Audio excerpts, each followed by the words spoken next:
Don't worry, it's OK. Let go of me. Let go. We're back on shift inside the ambulance. Whoa, got a job. Do you need me to get in the back? You might have to stop. With more medical emergencies. I'm OK. Oh, that's a good one. And more cameras. What's that up there? That, Tyler, is a little camera. We're taking you back to the heart of the action. Just lie down for me. We're from the ambulance, OK? I'm sorry, I don't want to go so off. There are some new faces. I'm happy to be your crewmate. I feel like we've bonded. And some old friends. I'm better driving than you. Is it the fact that I'm faster and smoother than you? Your driving's terrible. How can I help? Body-mounted cameras record every moment. Nice deep breaths. Come on, open up. Smash in. To show you what goes on behind closed doors. We'll get you right, all right? You'll be on the front line with the ambulance crews from West Midlands Ambulance Service. I don't need to be a doctor. I just need to know what I can do to help. As they deal with 3,000 emergency calls each day. We see so many people that get told that nasty C word. So many people can fight it now. Step inside the ambulance. You take care, mate. All right, mate. Thank you.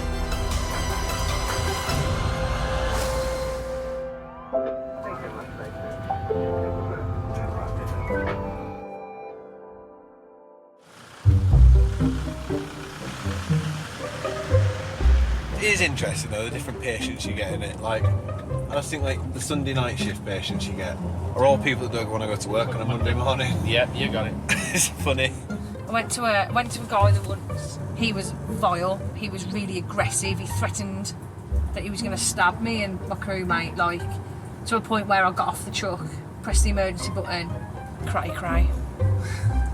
Honestly. Do you remember when you told that man to leave the room? I just thought, I ain't interested. I ain't come here to listen to this. That was one of the funniest things Right, that I've ever you seen. get out. When you literally just went all bad mom, you just turned around and went, no, that's enough now.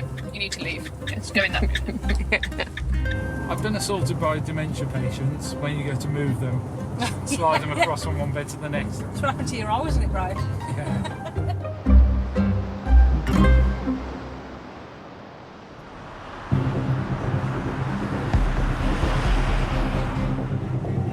It's coming up to 4 in the afternoon, and paramedic Hannah Simpkins and technician Michelle McNulty are close to clocking off when a call comes through. Change of address. Some members of the public have rung 999, concerned about a man who they've found lying unconscious in the street, not breathing properly. It's left here. Unconscious. Male in his 30s. The information is confused, but they also know that the collapsed man has hypodermic needles on him. Is he in the alley? Yeah. Did you see anything? Yeah, there's someone lying on the floor in the alley with two lads.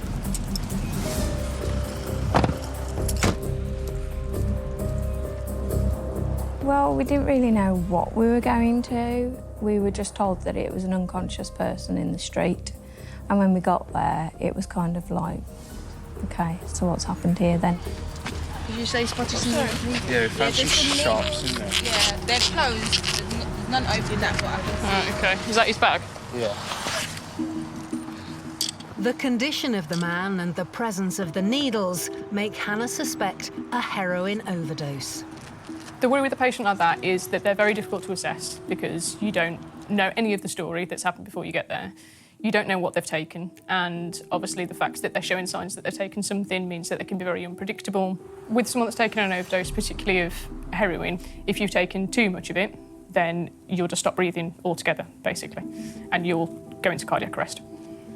You all right, fella? You all right, mate? You open your eyes for us?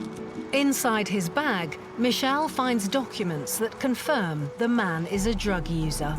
You open your eyes, mate. Hello. Hello, mate. Come on then. Should we sit up? Michelle and Hannah would like to get him to the ambulance, but he's barely conscious. That's it. Get yourself sat up, mate. There we go, look. Good man. That's it. All right? Can you open your eyes? Come on. All right, fella. Yeah. Ready? That's it. You stand up with us? Standing. Come on then. You're gonna have to help us, mate. No, stick yourself back there and then it's gonna happen, mate. Lean yourself against the railing there. Turn yourself round. That's it. There you go. Come on, mate, talk to me. What have you taken? Look at me, mate. Lift your head up, mate. We need to have a look in your That's eyes.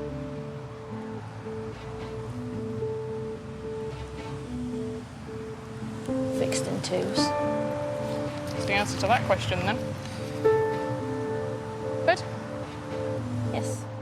The patient's fixed pupils are a classic sign of a heroin overdose. Come on, mate, we're getting up now. We're going to get on the stretcher, go to the hospital. All right? The priority for Hannah and Michelle now is to get the man treatment before he has a cardiac arrest. That's it. Ready? Ready? 1, 2, 3. That's it. Stand up. That's it, mate. Right, lie back there. What Hannah and Michelle do know from the man's records is that he has a history of abusive behaviour and violence. Ready? Yeah.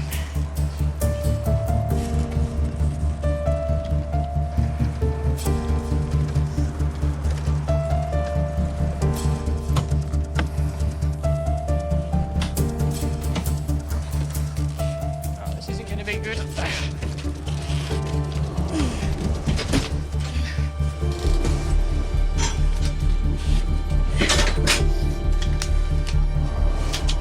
All right. What have you been doing? Hey? Where you been? What have you took? Just an hour. With the man too intoxicated to help and the risk of a heart attack still real, Hannah and Michelle have one final option: an injection of naloxone, a drug which reverses the effects of opiates such as heroin. But it has to be applied with care. Taken too early, it can cause the patient to come down too fast.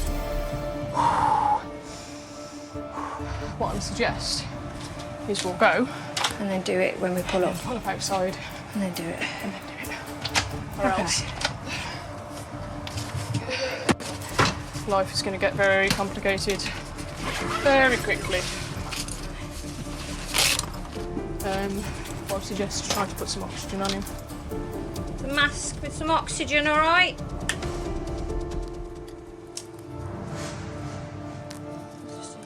Hannah and Michelle plan to administer the injection the moment they get to the hospital, when they'll have more help around. Hannah gets it ready.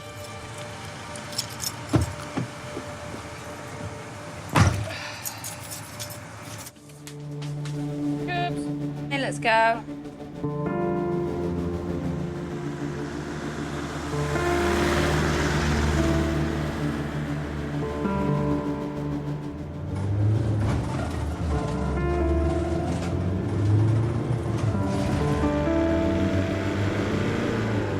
You all right, Shell? Yeah.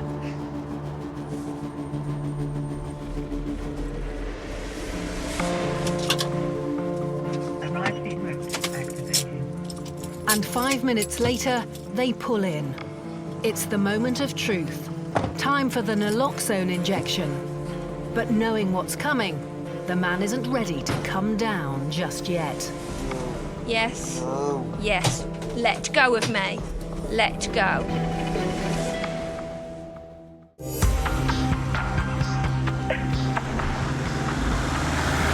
Paramedic Hannah Simpkins and technician Michelle McNulty have brought a man to hospital after he was found unconscious from a suspected heroin overdose. Yes. Yes. Let go of me. Let go. They want to give him naloxone, a drug used to counteract the effects of opiates such as heroin. I will not what? No naloxone. Why? No, Why? it's bad. It's bad for you. Why is it bad for you? Having radioed ahead, other paramedics are on site to help Hannah and Michelle out. But he said no, it does bad things to him. Well, no, I can. Yeah, I'll give it here. I've wiped his arm already. What's it do bad to you?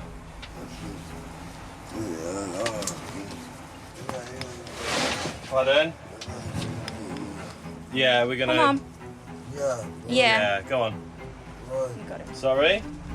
Because it's indicated. Because if you've had opiates, then we can use this to bring you out of it, can't we? You ready?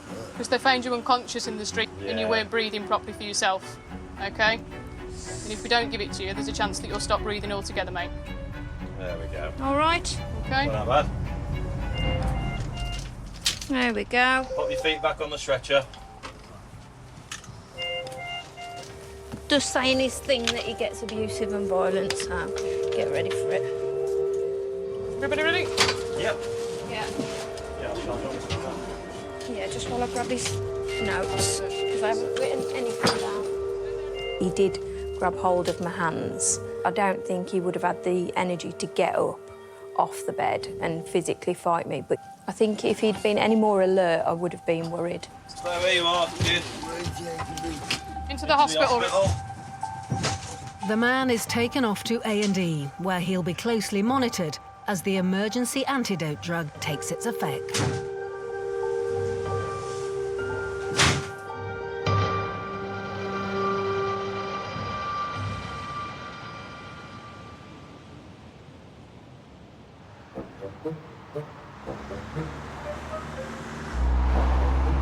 The mysteries of the human bodies baffle me sometimes. I was on my power course carrying this lady down the stairs and she's obviously got bowel obstruction. I'm at the bottom of the chair, which was a rookie mistake. And we're coming down the stairs and all I heard was this little girl. And I just said to Neil, can we hurry up? We get to like the second flight and all I heard was and the next thing you know, it just came in one. And obviously where she's stranded, it's gone all down the back of my neck, all down my shirt. Oh, Like, my God. oh, it was horrific, absolutely horrific.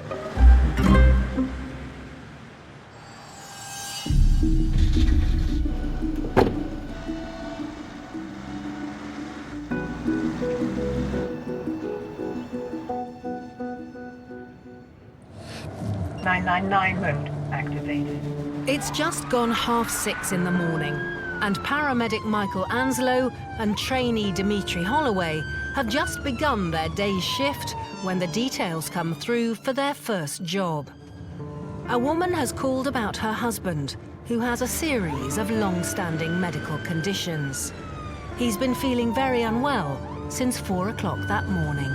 How old is he? 50-something. I think he's 56. Okay. You have reached your destination. Just 4 minutes later, they arrive at the man's house. On in. Okay.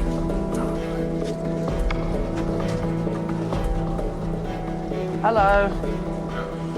Hi, Anthony. My name's Dimitri. This is Michael. What's happening, matey?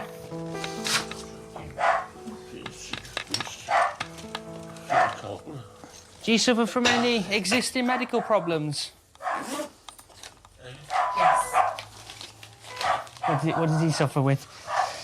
He's got heart failure, kidney failure. He's on dialysis, there's peritoneum, low platelets. He's diabetic. Anthony, I'm just going to take a spot of your blood, if that's all right. Just check your sugars and check them in a couple of days, OK? Sorry. It's all right. Good catch, Michael. Tony is clearly very sick. The priority for Michael and Dimitri is to try and work out what's causing it and whether it's linked to one of his long-term conditions. They start with some basic observations, checking his blood sugar levels and heart rate. Nice, slow, deep breaths for us. He's very tacky. He's going at like 200, mate. A heart rate of 200 is a concern. A person's normal resting rate would be between 60 and 100. I think we know why you're feeling so rotten. Your heart rate's very quick at the moment, Anthony. He has got AF. Suffer with AF, okay.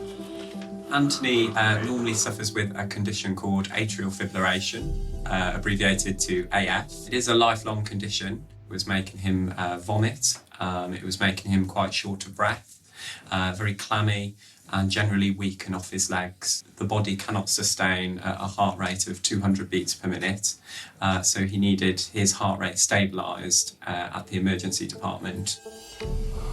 This looks like fast AF, Michael. There's no P waves, is there? No, you can barely see them. Yeah, it's fast AF. I can't walk, I can't breathe. Right, we're going to get you a chair, Anthony, and we're going to take you up to the hospital now, all right? AF isn't usually life-threatening, but it does increase the risk of a stroke. Michael's keeping calm, but he wants to get Anthony hospital treatment as soon as he can. Okay, on 3. Ready, steady. Lift. All right, Anthony? Just get you on the ambulance in a second, Anthony, okay? There'll be a couple of bumps as we go up. It's really important to keep patients calm in the back of the ambulance. With Anthony's condition, we didn't want him to become more stressed. Increased stress can put the patient at risk of having further arrhythmias with their heart and can also increase the risk of the patient having a stroke. So we wanted to keep Anthony really calm, reassure his breathing and get him to the hospital as soon as we could.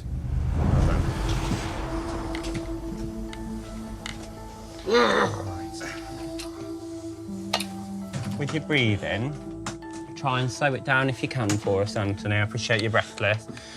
It's nice and slow, deep breaths, okay.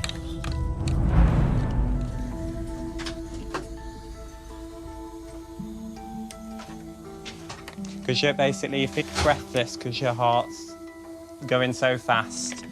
So it's harder for your body to get the oxygenated blood sort of around your body, which is why you feel a bit breathless and dizzy and sick.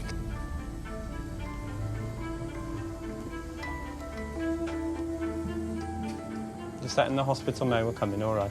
Hiya, can I place an alert, please? I've got a 56-year-old male. He's currently in fast AF. He's complaining of feeling breathless, dizzy, and nauseous, and he's retching as well. And so we're about 5 minutes or so away. We'll see you in a bit.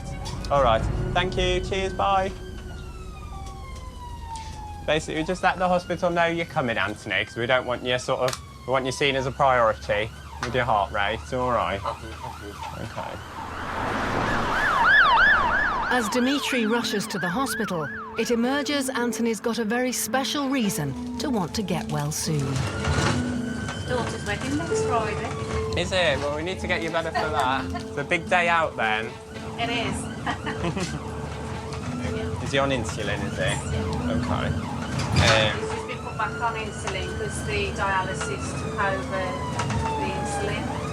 What caused? Is it kidney failure, I take it? What's caused? Well, he went in for a routine operation. Just then, Anthony takes a turn for the worse. Okay. Any other medical conditions that you're aware of? Okay, mate. Into that's it. Hold the bucket right there. Hold the bucket up then. You're going to be sick again. Thankfully, they've arrived at the hospital. Do you want to pop off for me, darling? Just get the ramp down first, all right? You hold that right up for me. Another one. Another bucket? Yes, please. Yeah, don't worry. Well, you've got plenty of room in there. We'll get you... Stinks. Sorry? Okay. Keep hold of that for a second. Let's get you...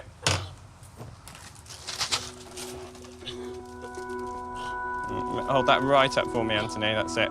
Cover your mouth with it. Got it? For Anthony, it's been a very unpleasant journey. But now he's here, he can get treatment for his fast heart rate and hopefully get better in time for that wedding. Okay. Ready, Michael? Anthony, just a couple of bumps as we go down, all right. keep your arms in for me, that's it.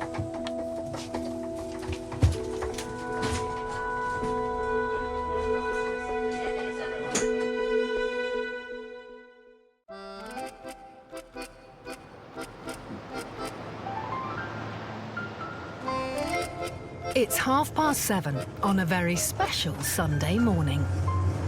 Happy Father's Day, by the way. And to yourself. And our kids will have a lovely Father's Day without us being there. They will. Lee Timbrell and Gaz Clark have just started their shift, and they're already feeling the heat. Well, it's going to be a hot one today. Very. I don't mind if I'm sitting in the garden.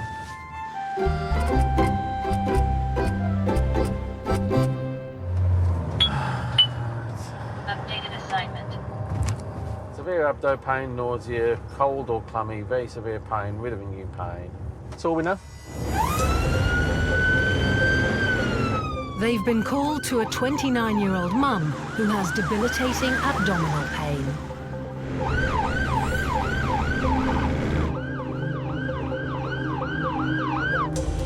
They reach her in just 3 minutes.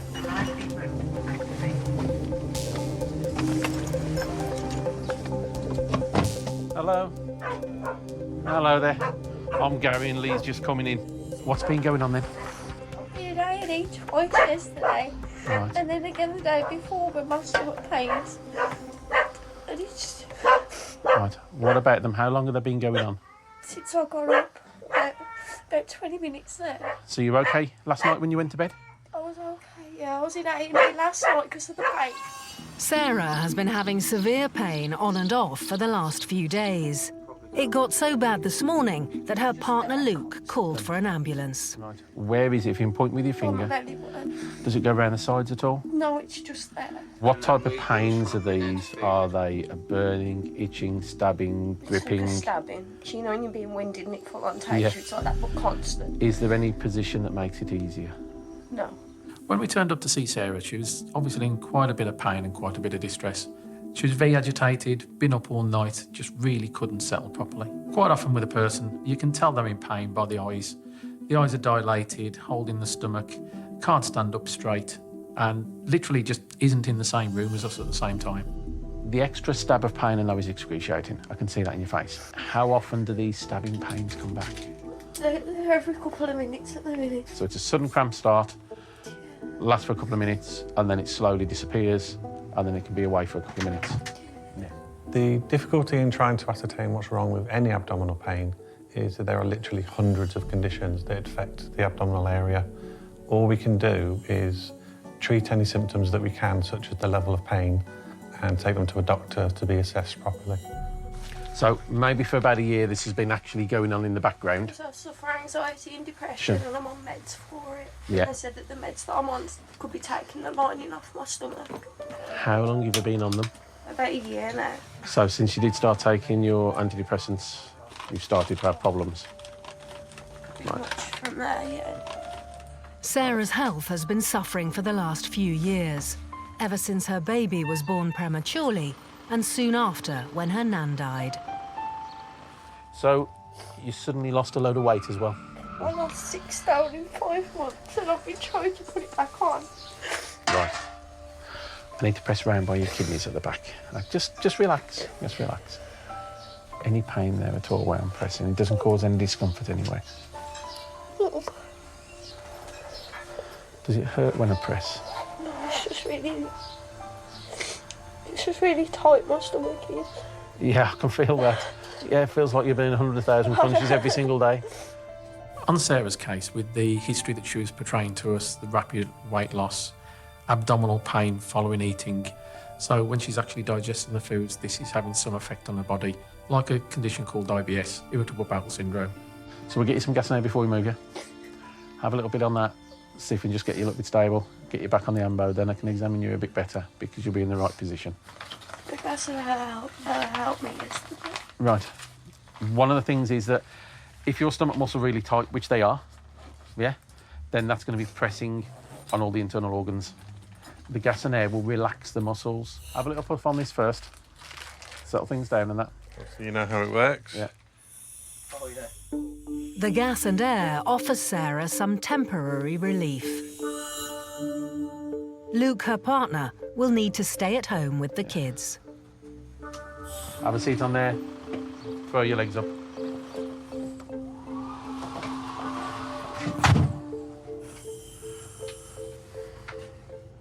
When it stabs, what does the pain go to at the moment? It was a 10. It was a 10? Really painful. Yeah, and you were crying and that. Right. Okay then. With Sarah still in so much pain, Gaz decides to try something else. Paracetamol straight into her vein. It's early in the day for us today. We started at 7 o'clock. So you're our first customer. Am I? That Yeah. explains why you're so happy. No, we're always happy. Right, unfortunately, sharp scratch, okay?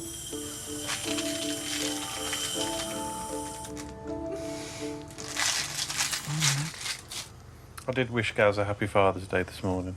Yeah. And I explained it's not because I see him as a father figure, but more of a grandfather figure. Right, there you are. It's not bad from a first cannula ever. Bit of a change from the dustbins in. Oh, God, yeah, it is, yeah. Right, we'll head off then.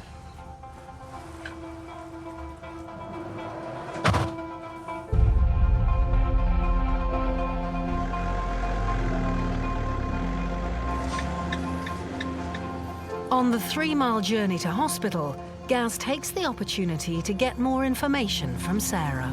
There's not much of you, to be honest. So how the hell you've lost 5 stone, I don't know where from.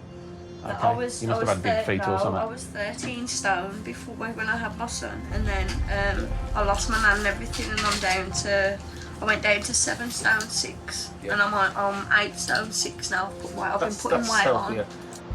And now Gaz has got Sarah talking, she gives him a vital clue as to what might have triggered this entire episode.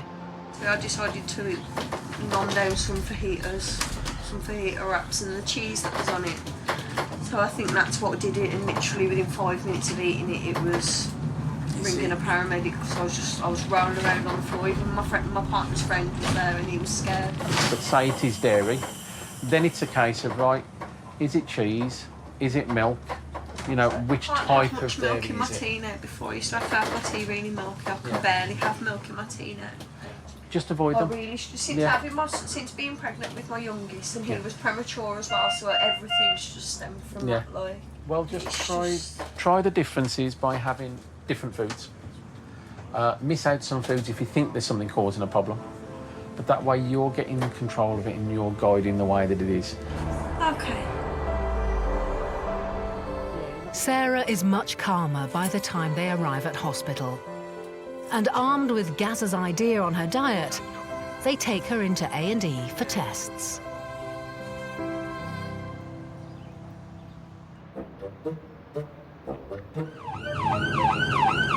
Oh, you're going a bit quick. Slow down. Sometimes I think I should have been a copper. Whoa, whoa! Big yellow, make loads of noise. Wow! How much bigger and brighter do you want me to be? Wow. I know. That was some reckless driving then. He's on his mobile though, you can see it, can't you? You watch, because he'll be the idiot that prangs it into someone and ends up killing a family of 3 or 4. Yeah. He'll walk out completely uninjured, but ruin another family's life. But regardless. What an absolute idiot. Absolute fool. Put the phone down.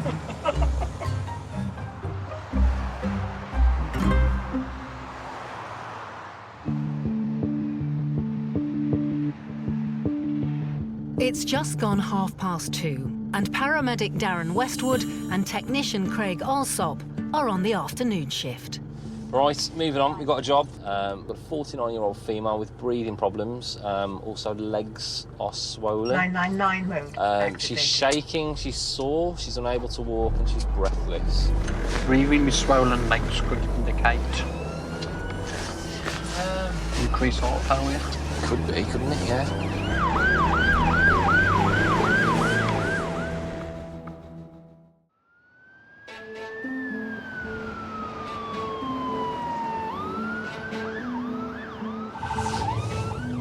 Paramedic Darren Westwood and technician Craig Alsop have been called to the home of a 49-year-old woman who's reported breathing problems and being unable to walk. They fear she might have heart problems, which are a priority case for the team. Just 6 minutes later, Darren and Craig arrive at the woman's home. Right. Arrived in room. Nicola. All right, where are we going? Just through there. Right, Hello, chap. Hello, sweet. It's Nicola. Hello, Nicola. What's going on today, sweet? All sorts. What's the concern today? Why have you phoned? So you're struggling with your breathing? Nicola hands Craig a note which says she suffers from esophageal varices, a condition which leaves the veins in her stomach at risk of rupturing. She also has diabetes and arthritis, but it's the breathing problems which are worrying Craig. I mean, obviously you're coughing there. Have you been bringing anything up, any sort of sputum? Yeah. It depends on what time of the day it is, to be honest.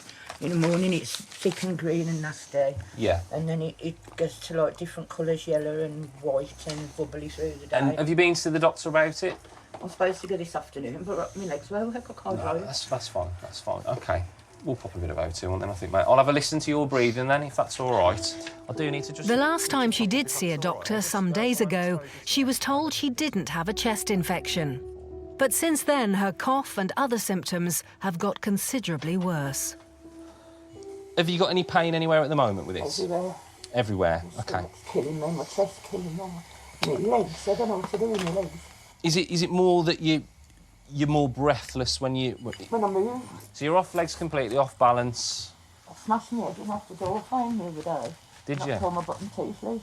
Oh, no. And what was that? Just, did you lose balance and sort of fall into the... Right, okay. Did you see anyone then, when that happened? You didn't? I got in with the cancer and I've got 2 young kids. Okay, so you've got a lot of things going on. My last priority at the moment. Yeah. You know what I mean? But at the moment, you are our priority, so we need to get you right, don't we?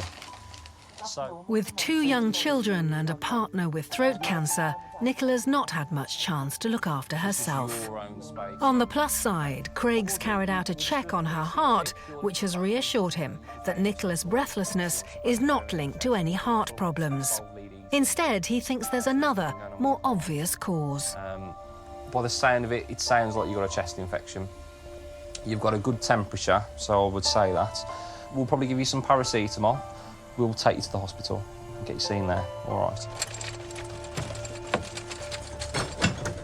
Craig wants to get Nicola a full hospital assessment as soon as possible, so they head to the ambulance. Marvellous. Perfect. That was like a job in the city. Bottom up as far as you can, sweet, up there. Right, keep yourself upright as much as you can, just the position's better.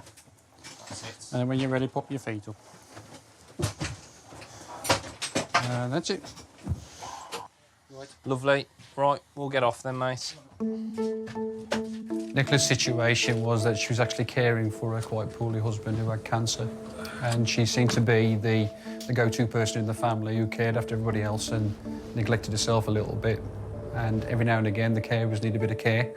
So, unfortunately, she'd left it to this point where she got poorly. If she'd left it any longer, it could have got even more serious. And those people that she cares for would have had to go somewhere else for their care. So, we've caught her in time. Obviously, you've got a lot on your plate, haven't you? Looking after your partner and everything. Is he having sort of chemo or anything at the moment? He's finished all his... Last year was the worst. Yeah. At the moment, we think it might be gone dormant now. Okay. So we're just waiting for a CT scan. Yeah, okay. Your breathing definitely seems a bit easier, though. It does also.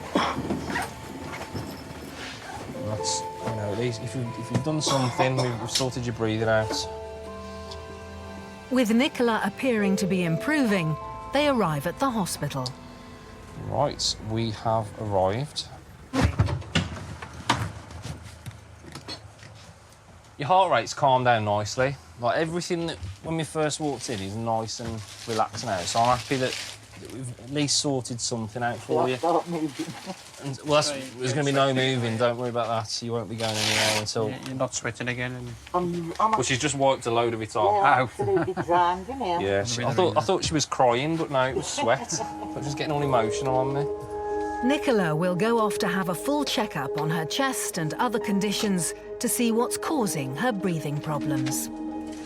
Right. Happy? I'm happy, mate. Yeah, go on. Okay.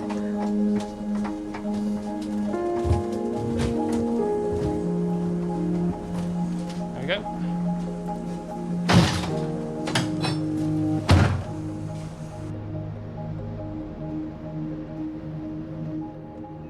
Nicola's a poorly girl, isn't she? She's got quite a few things going on, hasn't she, at the moment?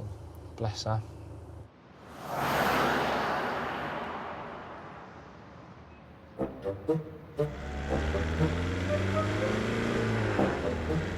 I went to this one woman the other week.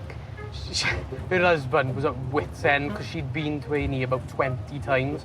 She was only about in her 40s, and she kept going on and on and on about, you know, oh, my heartbeat racing, and I think it's irregular. Is it irregular? I've checked my pulse. I think it's irregular. And then every time you glance at the screen, she would go, "How's it looking? Is it irregular?"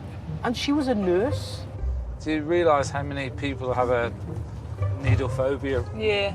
It's normally the men that are covered in tattoos, yeah, that are scared of needles, ironically.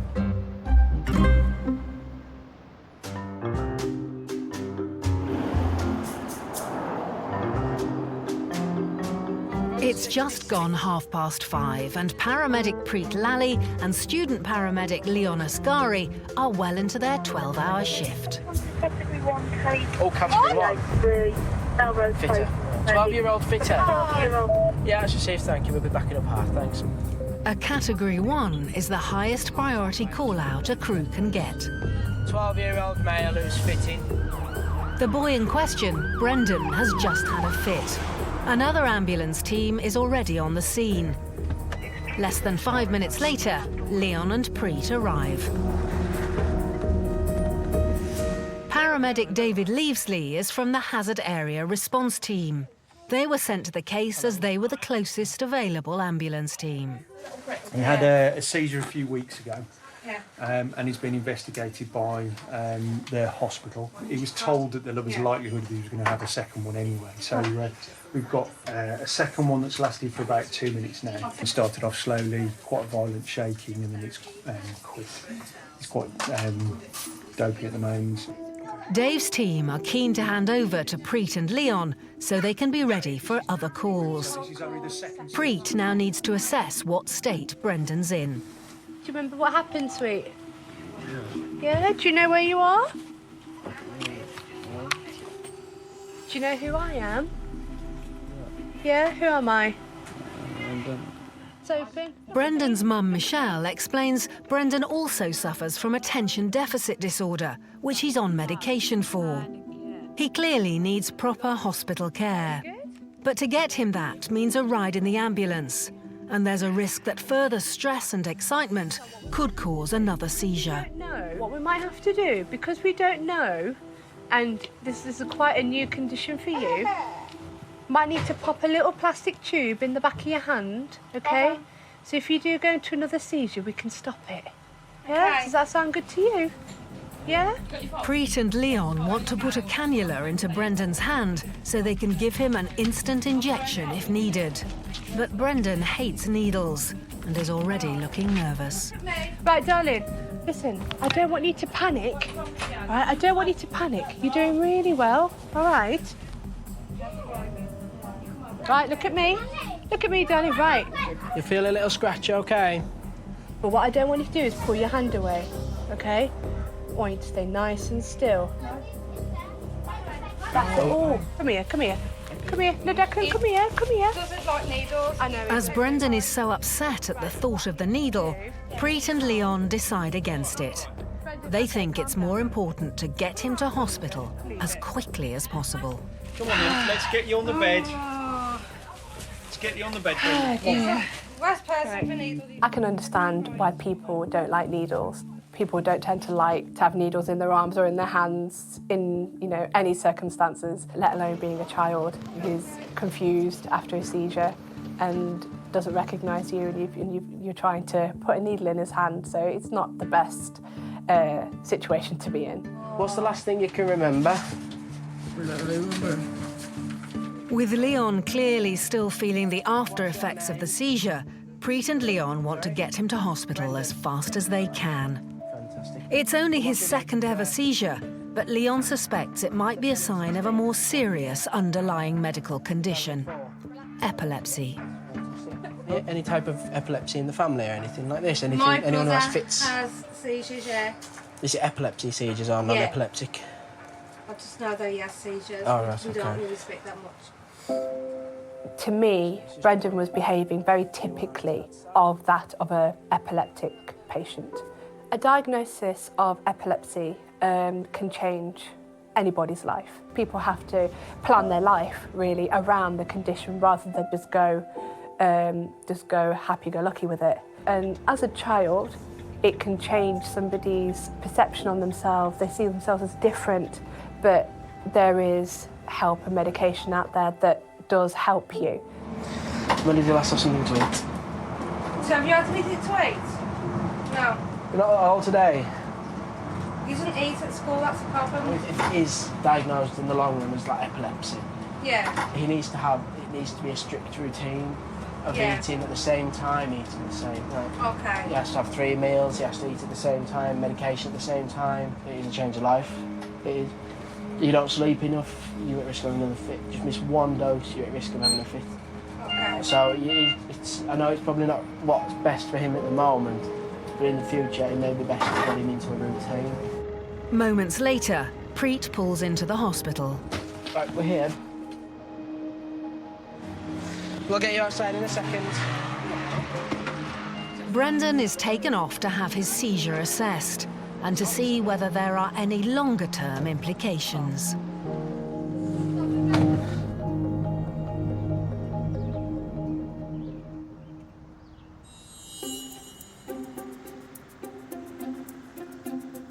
The patient who collapsed after taking a heroin overdose discharged himself soon after arriving at hospital, against the advice of the medical staff. He's not been seen since. An X-ray showed that Tony had a build-up of fluid on the lungs, which made it difficult for him to breathe. He was suffering from a chest infection and spent 4 nights in hospital on antibiotics. Thankfully, just the next week, proud father Tony was well enough to walk his daughter down the aisle on her big day. Sarah, who was suffering with excruciating stomachache, was given more morphine in hospital to relieve her pain. She spent the night on a drip to replace the fluids she'd lost through vomiting. Although she's back home now, she still suffers with stomach pain and is on medication to try and manage it. Doctors discovered that the reason Nicola was struggling to breathe was because she had a severe case of pneumonia caused by blood clots. She was kept in hospital for a week and given a strong course of antibiotics to fight the pneumonia. She will now need to take blood thinners for the rest of her life to make sure no more clots form. Brendan, who had a fit, was kept in hospital under observation. After tests, he was diagnosed with epilepsy and given medication to control it. Since then, he's had 2 mini seizures while asleep, but his mum thinks the medication's helping.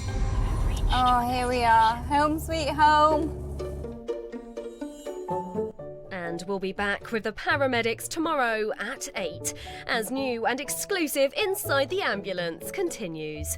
But next tonight, retelling headline-hitting acts of crime. Get ready for Murder Made Me Famous.